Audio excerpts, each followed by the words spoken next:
The phone rang at 2047 in the morning. I remember the exact time because I was already awake, sitting on the porch of the cabin I'd bought 3 months earlier, watching the moon hang low over the Bitterroot Range. I let it ring. I knew who it was. I knew what she was going to say, and for the first time in 31 years, I let her sit with the silence on the other end of a line that no longer connected to me. My name doesn't matter much in this story, but for the sake of telling it, you can call me what my granddaughter calls me now, which is Pa. I'm 58 years old. I spent 31 of those years married to a woman I thought I knew.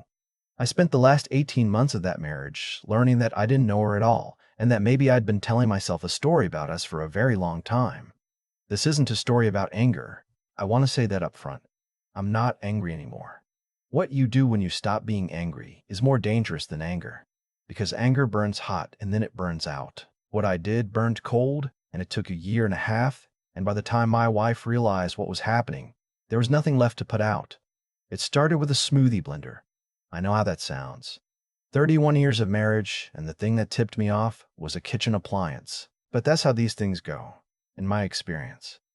People don't betray you in big, dramatic gestures. They betray you in the small things, the ones you almost miss, the ones you convince yourself you're imagining. My wife came home one Tuesday in early March with a smoothie blender that cost $400. She unboxed it on the kitchen counter while I was reading the paper, and she said, very casually, that her new yoga instructor had recommended it. She said his name was Trent. She said he was helping her with some lifestyle changes. She said it in the same voice she used to ask me to pick up milk on the way home, which is the voice she'd been using with me for 3 decades, and I should have noticed that the voice didn't quite fit the words. I didn't notice. Not that day. I want to tell you a little about who I was before all of this, so you understand what she was breaking.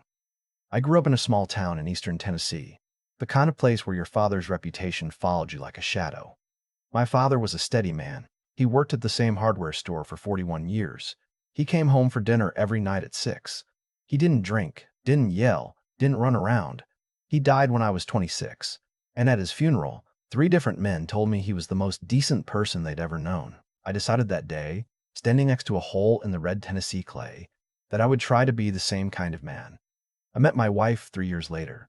I was an accountant by then, working for a small firm in Knoxville, and she was a receptionist at the dental office in the same building. Her name was Bethany, though everyone called her Beth. She had a laugh that made strangers turn around in restaurants. She was 24. I was 29. We got married in the spring of 1994, in her parents' backyard, with my mother holding my hand the whole way down what passed for an aisle, because my father wasn't there to do it. We had 2 children. Our son, Mason, came along in 1996, and our daughter, Heather, in 1999. I worked. Beth stayed home until the kids were in middle school, and then she got her real estate license and started selling houses, and she was good at it. By the time Mason graduated from high school, we had 2 cars in the garage, a paid-off house in a good neighborhood, and a savings account that I had nursed from a few $100s to nearly $400,000 over 25 years, to nearly $400,000 over 25 years of careful, boring accountant brain discipline. I'm telling you this because I want you to understand. I wasn't a man who'd been neglecting his wife. I wasn't checked out. I went to her open houses on Saturdays and brought her coffee. I remembered our anniversary every single year. I sent her flowers on the first day of spring, every year, because she told me once when we were dating that the first crocus of the year was her favorite thing in the world.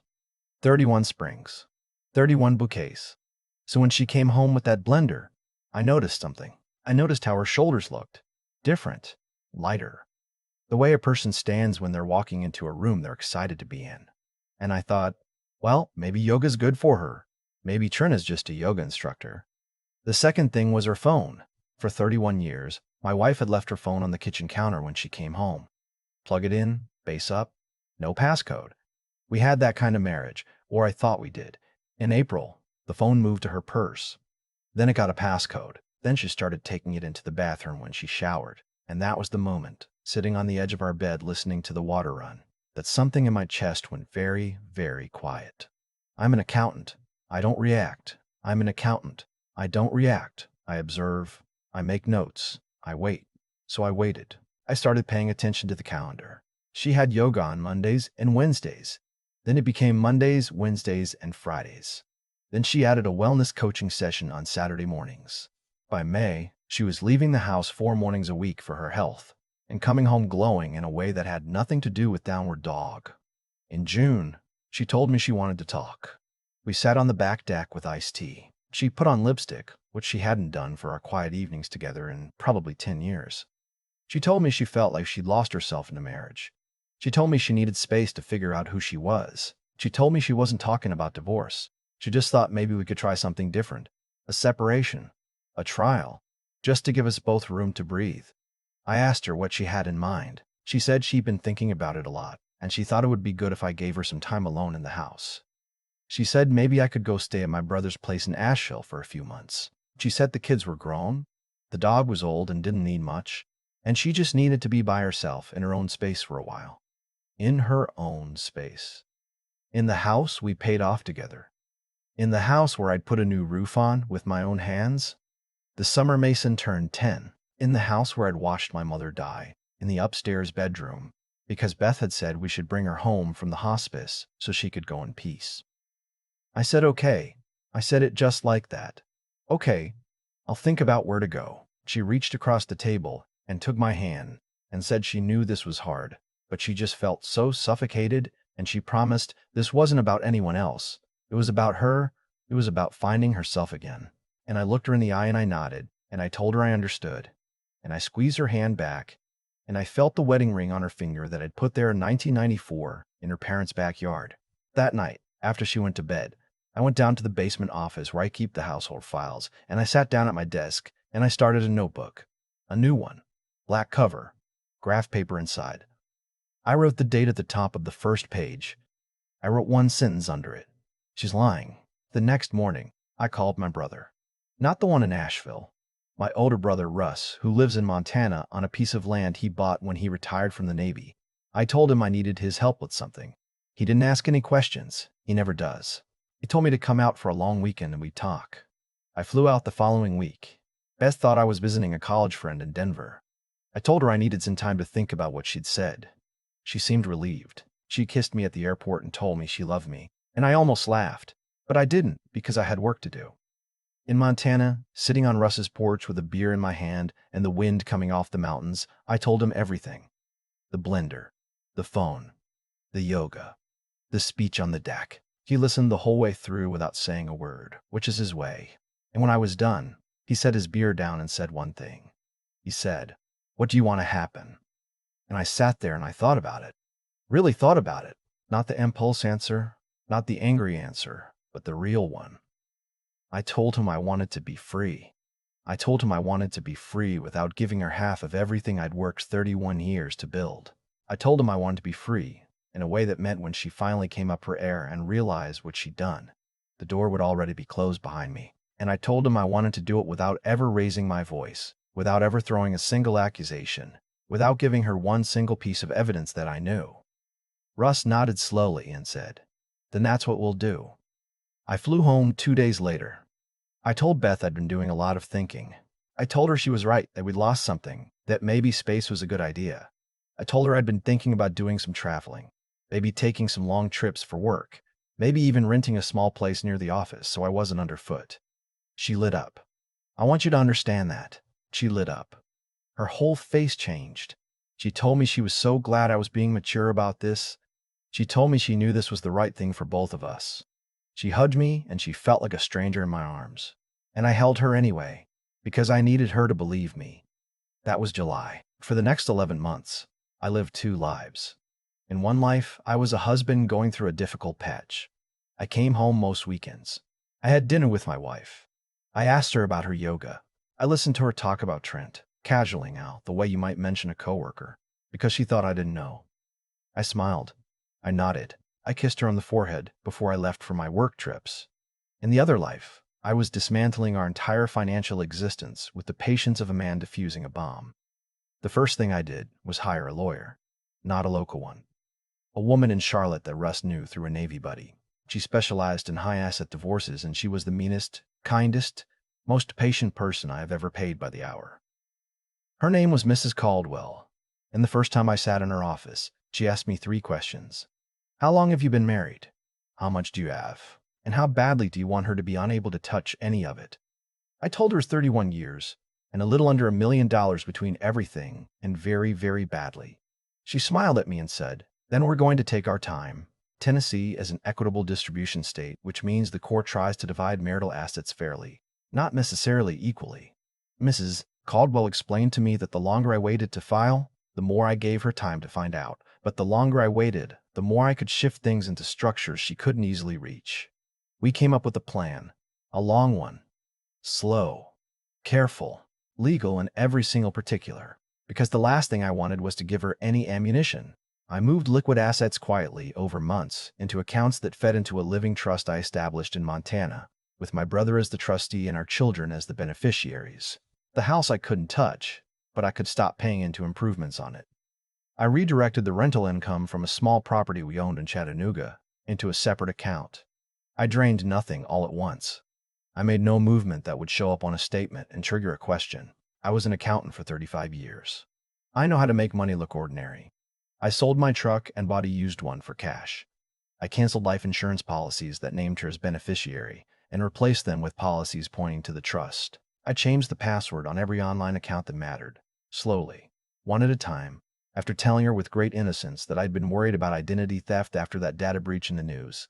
In October, I bought the cabin in Montana. It's a small place, 2 bedrooms on 12 acres about an hour outside Hamilton. There's a stream behind it. The porch faces west. I paid cash for money I'd been quietly setting aside in my own name for 15 years, in an account she'd forgotten about, the way long married people forget things about each other's finances. I put it in the trust. Russ helped me close on it. She didn't know it existed. In November, I started calling our children. Mason is 28 now, married, lives in Atlanta, works in software. Heather is 25, single, in vet school in Raleigh. I didn't tell them what I knew about their mother. That wasn't my place yet, and I didn't want to poison their relationship with her on rumor. But I started laying groundwork. I told them I'd been thinking about my own life, about what I wanted the next 20 or 30 years to look like. I told them I was thinking about slowing down, maybe spending more time out west with their uncle. I told them I loved them, and that no matter what happened with anything, I would always be their father, and I would always be there. Mason was quiet on the phone, the way he gets when he knows something is wrong. He asked me, careful, if Mom was okay.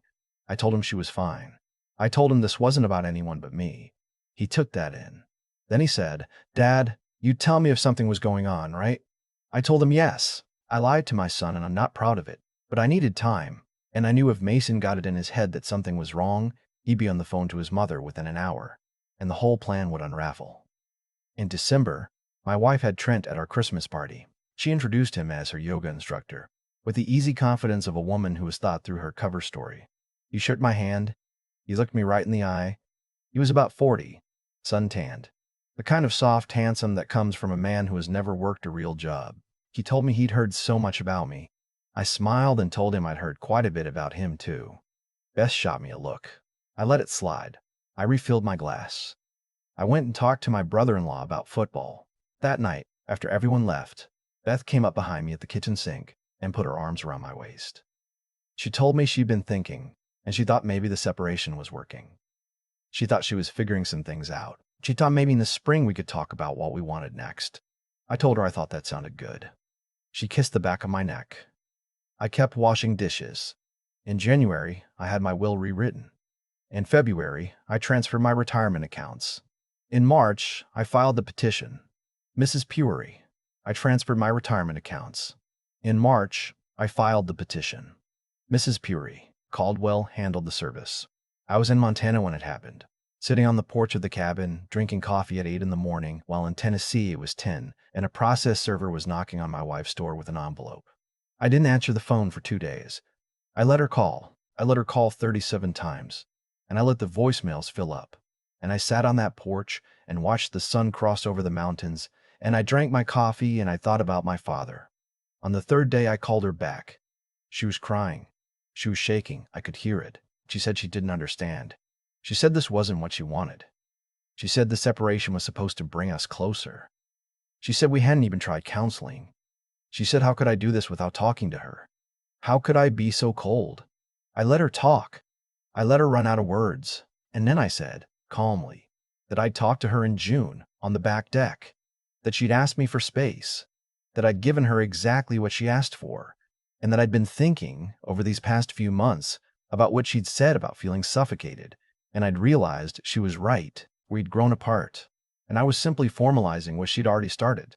She said, "But I didn't mean this." I said, "I know. I know what you meant." There was a long silence on the line. The kind of silence where a person on the other end is realizing something. And then she said, in a small voice, "What do you know?" I said, "Bethany, I've known about Trent since April. I have never in my life heard a sound like the one she made. It wasn't crying. It was something underneath crying. It was a sound a person makes when the ground gives out underneath them, and they realize the rope they were holding has been cut for almost a year, and they've just been standing on air." I let her sit with it. I told her I wasn't angry. I told her, and this was the truest thing I said in the whole conversation, that I had stopped being angry a long time ago. I told her I hoped she'd be happy. I told her the lawyers would handle the rest, and that if she contested anything, we'd see each other in court, but that I really hoped she wouldn't, because I'd done my homework, and there was nothing she could win that would be worth what she'd lose trying. I hung up. The divorce took 8 months. She tried at first to fight. Then her own lawyer sat her down and explained to her what I had done over the previous year. The slow legal shifting of assets, the trust, the meticulously documented timeline showing she had requested separation in writing, in a text she'd sent me in July, which I'd saved. He told her if she dragged it out, she would spend everything she had on legal fees and end up with less than what was already on the table. She took the deal. She got the house. She got her car. She got her own retirement account. She got the proceeds from the Chattanooga property, which I let go because I didn't want it anyway. I got the cabin. I got the trust. I got the bulk of the savings, which had been quietly Montana money for over a year. I got my freedom. The kids were harder than the divorce. Heather cried. She wanted to know why we hadn't tried. She wanted to know if I'd cheated. I told her no, I had not. I told her that her mother and I had grown apart, and that her mother had made some choices, and that I had decided not to spend the rest of my life pretending. I didn't say Trent's name. I didn't have to. She figured it out eventually, on her own, the way kids do. Mason was different. Mason called me 2 weeks after the divorce was final and told me he'd known something was wrong since November. He told me his mother had let some things slip during a visit. He told me he wasn't angry with me, but he was angry with her, and he wasn't sure he wanted to see her for a while. I told him not to make any permanent decisions in the heat of it. I told him she was still his mother. I told him the worst thing you can do when someone hurts you is hurt them back so hard you become like them. He came to visit me in Montana that summer. He brought my granddaughter, who was 3 then, and she ran around on the grass behind the cabin and chased grasshoppers, and called me Pop for the first time, because that's what Mason called my father. That was 4 years ago. I'm 58 now. I live in the cabin year-round. I do tax work for a few clients I kept from the old firm, mostly remote, mostly people I've known for 20 years. Russ lives 40 minutes away, and we have breakfast together on Saturdays at a diner in Hamilton. Heather finished vet school. She comes out in the summers. Mason and his family come for 2 weeks every August. My granddaughter is 7 now, and she has a fishing pole I bought her, and she catches more trout than I do, and she's not shy about telling me. Bethany got remarried last year. Not to Trent. Trent moved on within 6 months of the divorce, which I could have told her would happen, but she didn't ask my opinion. She married a retired pharmacist she met at a wine tasting. From what I hear from mutual friends, she's doing fine. I hope she is. I really do. I'm not lying when I say that. I don't have any space in my life anymore for hoping bad things on her. That kind of feeling takes up too much room, and the room I have left, I want to fill with other things. She called me on a Tuesday morning in February of last year, about a week before her wedding. I almost didn't pick up, but I did. She said she'd been thinking. She said she wanted to apologize.